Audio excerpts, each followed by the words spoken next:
Hey, what's up, everybody? It's the Duke here, once again coming at you. Story time with Duke, y'all. I am continuing to read selections from We Had Stars Once, a Thursday Tales collection published by Critical Mass Rocketworks. Today, we're doing the third story in the book, which is Spotted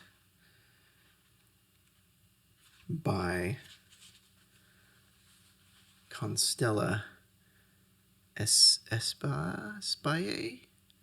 I don't know. Don't know how to pronounce that.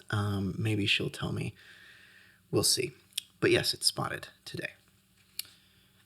So without further ado, Spotted from We Had Stars Once. Clem took a long pull from his coffee mug and savored the rich, earthy flavor. Laura grimaced. How can you just gulp it down scalding hot like that without spitting it all over your beard? He raised the mug to her in a toast and took another swig. It's mind over matter. I focus on my enjoyment of the taste of the coffee instead of the burning in my mouth. Besides, this coffee is great. You should be the only one allowed to make any around here.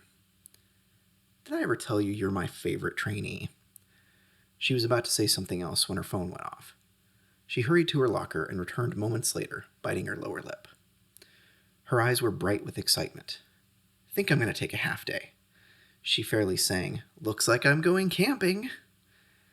I thought the kids were at their dad's. Clem tried to sound casual, but Laura glanced at him with a strange look on her face. Hastily, he lifted his palm in a quizzical gesture. He was thankful it didn't look sweaty. Usually you'll go camping with them. Oh, an old friend's in town. He was going to go out by himself, but since I don't have the kids, he invited me along. Clem listened tolerantly as she went on about her friend's custom RV and how he was going to take her rock climbing. I like rock climbing. He felt like an idiot as soon as he said it. Laura slapped him on the arm as she walked to the door. You should have told me. I've never been. Come on, time to walk. Concourse 3 was Clem's favorite because it had a bakery that made excellent brioche. In every other way, it was the same as the other concourses, a relaxing, lounge-like entrance terminated in a door marked Security Zone. Do not enter unless instructed. In order of flight departure, passengers were herded through the door. On the other side was a hellish single-file line that could take as much as an hour to wait through. At the front of the line, the passengers were rewarded with an obstacle course through an enhanced body scanner, a possible pat-down, and a friendly sniff by the airport dogs, which, when accomplished, allowed them and their carry-ons to move through to the departure gates. Barring the nearly invisible white, spotlight-shaped lapel pin, Clem could have been a business traveler on the wrong side of the cordon. His walk up the glacially moving queue went as usual. The security zone was awash in emotions. Passengers were excited, bored, tired, and annoyed at having to stand in a slow line. It was painted on their faces and postures, and detectable in their tones of voice. Clem wondered if Laura, from her position behind the blind wall spanning the length of the line, was as bored as he was. Probably not. She's going camping, Clem thought glumly. As he neared the 20-minute mark painted on the wall and floor, he refocused his thoughts to the line. Something caught his eye. It was a flash of oddly shaped white. A tanned thumb was moving against it, and as he got closer, he could see a streak of purple. It was a worry stone. Clem's chest tightened.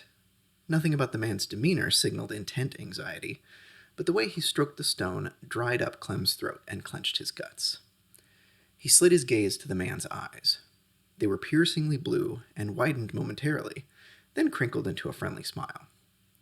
He knew this man's intent. Naked panic stole his breath, and he looked down at his hands, willing them not to shake. A piece of the ridiculously named Spotticket came to him. Even if you're alarmed, don't alarm the passenger. Don't give yourself away.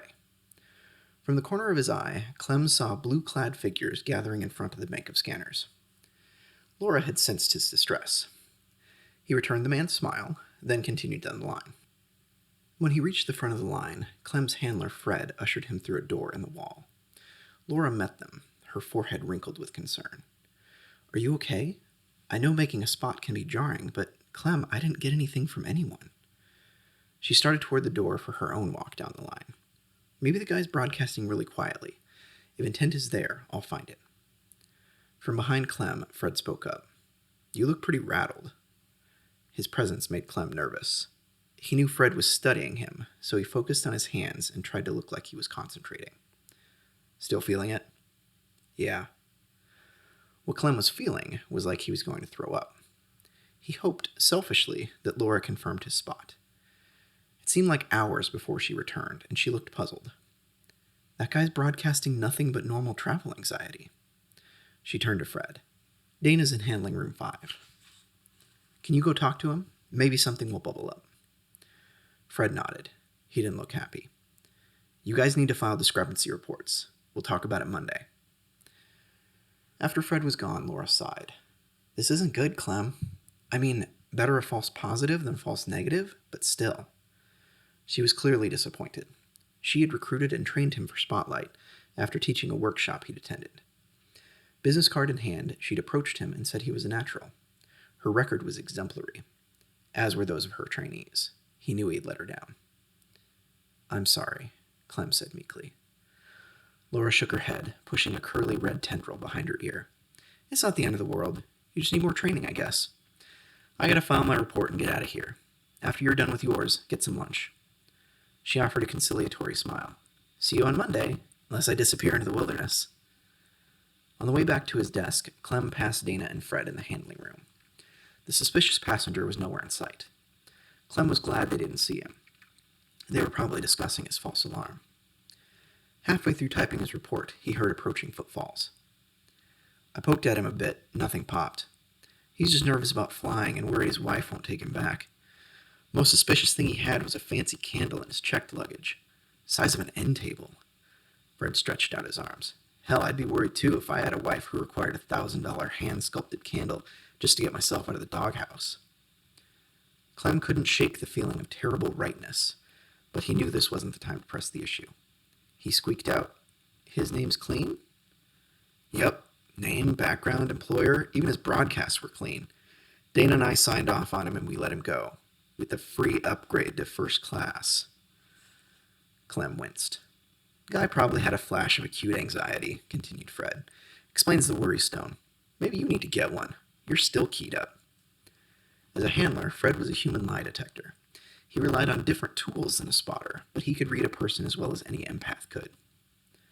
Clem forced a chuckle and pretended to pick a speck of lint from his sleeve. Fred glanced at Clem's screen. Finish up your report and send it to me. Have lunch, relax, and get back in the game. Dana's going to walk with you the rest of the day. The walk with Dana was awkward. He hadn't needed a senior monitor in 8 months, and now he was functionally a newbie again. He tried not to broadcast his uncertainty and disquiet. Instead, he thought about his training. A capable spotter can distinguish between normal emotions and intent anxiety, the particular mix of emotions that is present when someone is being deceptive or about to commit a crime. Human beings are amazingly predictable, and when you're about to say, try to kill everyone on a plane, you're nervous about it, and your heightened anticipation will register as an aberrant broadcast. It stands out, well, like a spotlight in the dark. Pay attention, you're distracted. If you need to take a break, I can finish this walk myself. Dana was all business after what happened.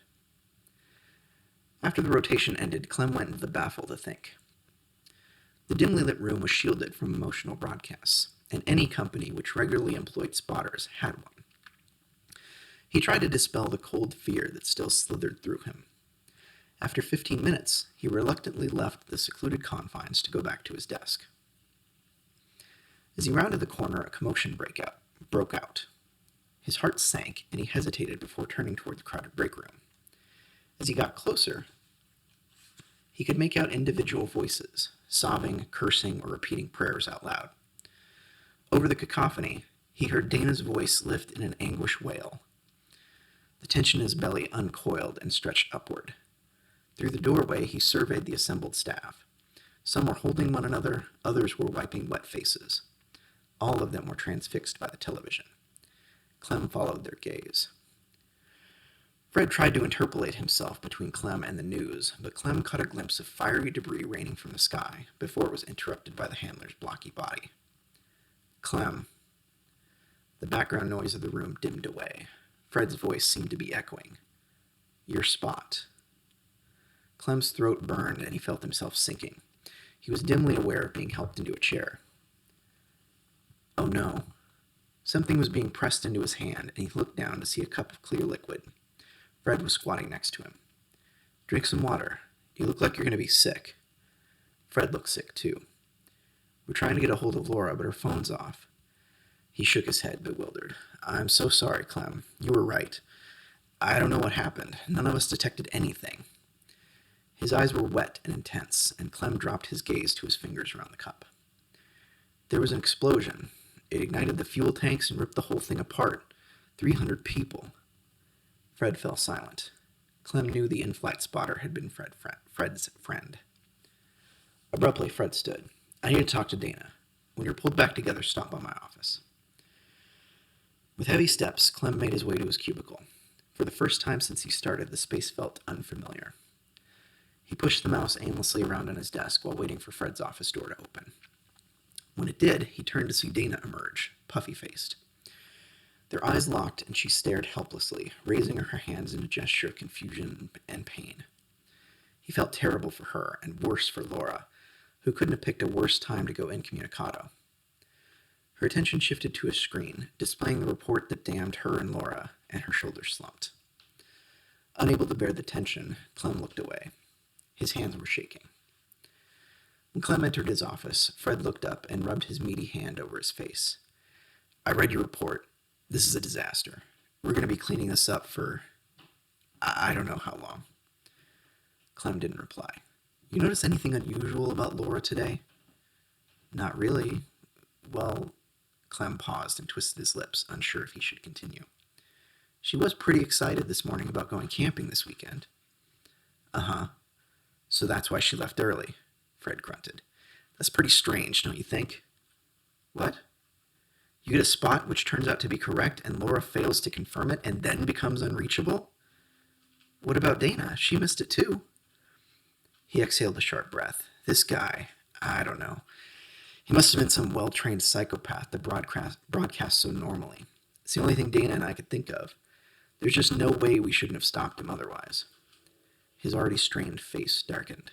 A column of investigators filed noisily past the office. He rose. It's time to go explain ourselves. I wish I could congratulate you on your first spot. You'll have to answer some questions, but not as many as the rest of us. You're in the clear. Everyone else is in it pretty deep. The rest of the day was a blur of interrogations, during which Clem tried not to collapse in grief. He was sent home pending investigation, and admonished that he would be contacted further. The parking structure was backed up, so as he waited to exit the airport, Clem recalled Fred's puzzlement. In his devastation, he had grasped at straws. It's easy to spot a psychopath. Their minds aren't full of feelings of joy or fear or weariness. They broadcast predatory vigilance. Daisy pointed at a raised hand. Clem?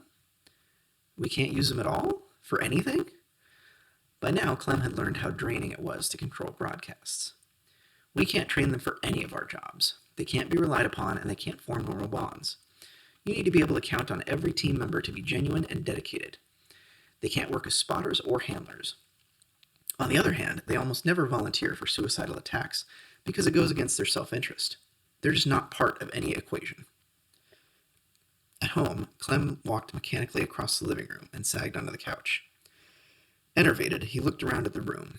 His eyes stopped at a framed photograph on his desk. It was of him and Laura at the company picnic, holding up a first place ribbon. She'd convinced him to enter the baking contest with her, and they'd had fun making a mess, and a cake. He remembered thinking back then that he hoped those times would never end. Now, the photograph was a stab in the heart. While making lunch a few days later, he heard a muffled chirp from his bedroom. He turned off the stove and rushed toward it. The chirp sounded again impatiently, as if it knew his employer did not like to be kept waiting. He yanked open a drawer stuffed with cables and small electronics and extracted a cheap flip phone. He opened the flashing cover and put it to his ear. The test is complete. Come back to the home office. The line went dead. He knew he should be happy, but he couldn't stop thinking of his coworkers. Even though he'd only done his job, he felt guilt that he wasn't prepared for. Laura would be hunted down for questioning, and she, Dana, and Fred would be relentlessly interrogated, or worse. Spotlight's credibility was already in question, and everyone's now shaky sense of safety would be destabilized even further. For a long time, maybe forever, none of them would know why. He snapped the phone in half and put it into a plastic bag. He sat on his bed, holding the bag and reflecting on his tenure at Spotlight. He enjoyed the work environment and the relationships he formed with his colleagues. This wasn't the ending he would have chosen. He sighed, then called Human Resources from his home phone to announce his imminent resignation, citing stress. He promised to pick up his last paycheck and say goodbye to everyone. As soon as he hung up, he went into the bathroom and pulled out his shaving kit. A little over an hour later, he emerged bald and divested of his facial hair, colored contact lenses, and carefully practiced drawl. He picked up the photo frame and opened the back. A second photo was behind the one from the picnic. He flipped it over. Against the mountains, he stood with his arm around another young man who was smiling and holding something white and purple. In training, Clem's focus had come to him easily and naturally, and he tried to mentor his friend, who couldn't look at his hands without being obvious. As a joke, Clem had given him a worry stone, and to their surprise, it worked. 7 months later, they went their separate ways. Clem was chosen for penetration testing, while his friend went to the passenger team. Looking into the same blue eyes he'd seen on his last day of work, Clem recalled their final conversations 2 years previous. "I'll miss you, man, but if I get this airport job, I hope I never see you." Clerk laughed heartily. "You should look forward to it. That would mean our method is successful." His loyalties didn't let him say it, back then or on that day at the airport, but Clem wanted desperately to preserve Clerk from his role in the test. He regretted bitterly that he hadn't raised a fuss. Wished Laura had spotted him. Wished Clerk's resolve had been weak enough to be broken by Fred's questioning. He hardly slept that night. Relieved of the constant pressure of focus and control, his untethered emotions poured out in racking sobs. He cried for Laura, for Clerk, and for himself. He had really liked Laura, and it hurt to know that, like Clerk, the last time he'd seen her, he hadn't been able to say goodbye. Next morning, Clem shouldered a meager backpack with his few real belongings and new identification. He checked himself in the bathroom mirror before putting on a ball cap. His own face, so long hidden, stared nakedly back at him. He touched his fingers to the ashes of the photographs he had burned in the sink, then shut off the light. A cleaner would arrive soon to purge the apartment of evidence of Clem's existence. He took the freeway, driving past the exit for the airport where he'd been employed the day before, and continued to the next state. He left the car in commuter parking and walked several blocks toward the train station. In an alley, he paused to pull the plastic bag from his pocket. He dropped it onto the ground and crunched the burner phone to pieces beneath his heel, then tossed the bag into a restaurant dumpster. At the train station, he purchased a ticket and smiled at a pretty spotter who caught his gaze. He was confident she was broadcasting a sudden self-consciousness. "What if they catch me? She's really good." Despite nearly a year of training, Clem wasn't certain he could carry out the test. How could he expect to fool a woman who had trained law enforcement and security, human resources, and even diplomats who displayed empathic abilities? "It's part of the risk," Daisy said, "but you've performed well, and if I were still at Spotlight and didn't know you, you could work next to me and I would never know you aren't an empath." She put a hand over his. "Just remember your focus. No empath could pull this off. They broadcast too easily. You're one of a handful of people who has a chance to carry out this penetration test. If you get this Spotlight job at the airport, I'll have done my work. If Clerk gets through security, you'll have done yours. The world is full of people willing to pay a lot of money if we can show them a proof of concept." Daisy handed him the brochure for a week-long workshop called Everyday Empathy. Smiling up from the glossy cover was its instructor, a world-renowned Spotlight empath named Laura. "Good luck." And that was Spotted from We Had Stars Once. Available wherever books are sold. Actually, that's not true. It's available on Gumroad. The link is down there. For digital, in the digital version, ebook version. You can check that out. We Had Stars Once. Saudade is actually also available as an ebook. I'll be doing some readings from those after we get through We Had Stars Once. And also, the art copy of Dust and Sorrow by Dakota Fox is on the Gumroad that's The link is down there. So that's another episode of Storytime with Duke down. I missed last week. Sorry about that. But this one's here this week, and hopefully I can do another story next week. Either way, I'll see you when I see you. Until then, be kind to yourselves and each other. Peace.